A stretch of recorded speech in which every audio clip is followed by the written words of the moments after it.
Bongga, ang ganda, di ba? Welcome to my guys! Step vlog pala. Follow nyo ako Good morning, good afternoon, good evening, everyone and everything! Dahil na-miss ko mag-voice over. Ay hala, sana all na-miss. Ako nga po pala, si Pilingerang Pahid, 26, may 2 anak, at syempre, may asawa din naman. Magsimula ko na nga, dami mo sinasabi. So, eto na nga, samahan nyo nga po pala ako na magkayak ng arko ng aming Little Rosa Mystica 2026. Hoy, hindi ikaw magagayak, tutulong ka lang. So, eto na nga, tutulong lang pala ako guys. Samahan niyo akong tulungan ng aming founder. Hoy, founder!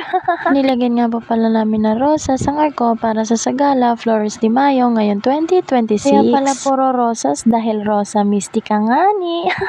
Ay guys, sobrang nahirapan nga pala ako dyan dahil ako lahat ang nag-isip. Hoy, Piling, hindi ikaw. Sobrang nahirapan pala akong umupo, magpa-cute at mag-video-video lang. Habang busy sila, ako naman ay videographer nila. Hoy, hindi. Di ka inuutusan mag-video-video dai. Feeling ka.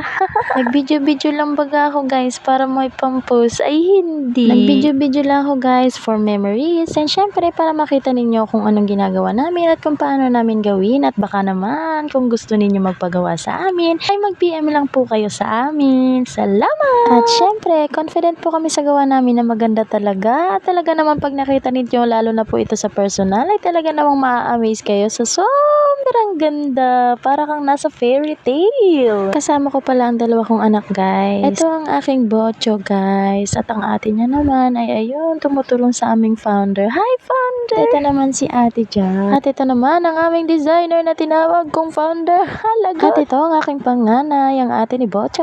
Oh diba guys, sobrang ganda talaga. Ay, ang arte. Sa mga oras nga na yan, sobrang antok na talaga kami guys. Yung parang nauubusan na talaga kayo ng energy. Pero sa tulong ng chocolates na binigay ni ate, na may-ari niyan, ay na-hyper naman sobra tay. Mga nagpapakyut baga dyan sa loob. O, kita mo yan si Arman, tingnan mo. Ay, diba? At ayan na nga, nagsiakyatan ng mga pilingera. O, nag-inarte, nagpa-picture pa sa may-ari. Mga loko, o, nagdalawang take pa talaga. Hindi mga nahiya. Huy! At ito na nga, inilabas na ang arko ng Little Rosa Mystica. O, diba? Sobrang ganda. Kaya pakinggan muna natin ang mga musikera.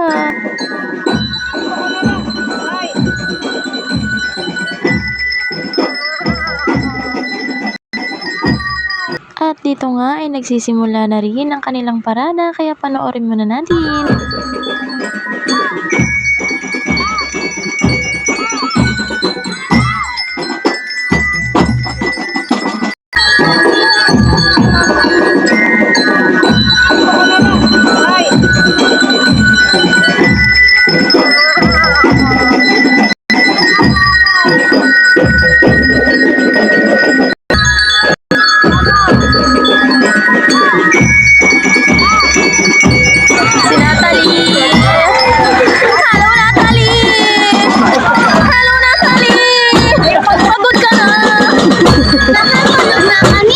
Oh, diba guys? Sobrang ganda talaga ma-amaze ka, parang fairy tale.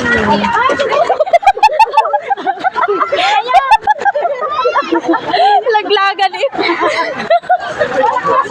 Oh, diba mga nagsiksikan pa. Muntik kasi kami maipit ng arko guys, kaya bumaba kami. Ayan, pagbaba namin, bang na pala yun. Buti walang tubig. Okay lang yan guys, basta nakasupport kami sa amin ginawa ng arko. Diba? Ang ganda. Kaya ano pang iniintay nyo guys? I-PM nyo na kaagad si Maria Amanda Bulan guys. Promise, solid. Napakaganda talagang ma-amaze talaga kayo. At sobrang bagay na bagay talaga yung gown ni baby girl. At ang ganda-ganda din ang batang to guys. At dyan, sa mga oras na yan, papasok na siya sa simbahan. Inaalalayan namin kasi baka mamaya matapakan niya yung gown niya. O, diba? Haba ng buntot ng kanyang gown. At napapasok na nga siya sa loob, binitawan ko na din at nagbibideo na lang ako dito sa may tabi. Kasi naman day, yung suot ko, nakasando lang ako, wala panligo. Kakahiya boy. Ihi. So, ayun, iuupo na si Inday ganda. At ako naman ay lalabas na rin, kaya magpapaalam na rin ako sa inyo dahil hanggat dito na lang ang aking video. Dahil yung mga ganap na pagkatapos dyan, ay hindi ko na rin nakuhanan dahil naging busy busy na rin kami sa pagtanggal ng mga bulaklak sa ginawa naming arko. Sa mga tao makapanood po sana nito, sana'y natapos ninyo ang video. At sa mga may gusto po magpagawa, ay PM nyo lang po ulit si Maria Amanda Bulan.